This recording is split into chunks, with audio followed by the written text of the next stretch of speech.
ROB Bollaram ప్రతి అర్ధగంటకోసారి ఇక్కడ gate పడుతుంది. వేల మంది ఇక్కడే అసలు ఆఫీసులకు పోయే టైం తక్కువైపోయింది, గేట్ల కాడ ఉండే టైం ఎక్కువైపోయింది. ఇవాళ ఆ సమస్య పరిష్కారం కోసం రైల్వే అధికారులతో ఇలా సమీక్ష పెట్టి దీన్ని త్వరితగతిన ఈ బ్రిడ్జ్ శాంక్షన్ చేసుకొని పూర్తి చేసే దానికోసం ప్రయత్నంలో బాగా ఈరోజు రావడం జరిగింది. అదేవిధంగా కొంపల్లిలో కూడా ఇంతకుముందు ఉన్న పాత ఫ్లైఓవర్, పాత ఆర్ఓబి ఏదైతే ఉందో దాని కింద మళ్ళీ ఒక ఆర్యూబిని నిర్మాణం చేయడం కోసం కూడా ఇలా ప్రయత్నం చేస్తూ ఉన్నాం.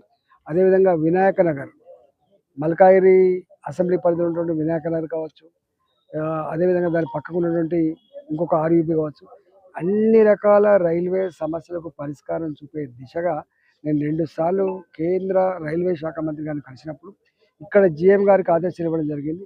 యుద్ధ ప్రాతిపదిక పైన ఎంపీ గారితో మీరు సమీక్ష పెట్టి ప్రతి అంశాన్ని చర్చించి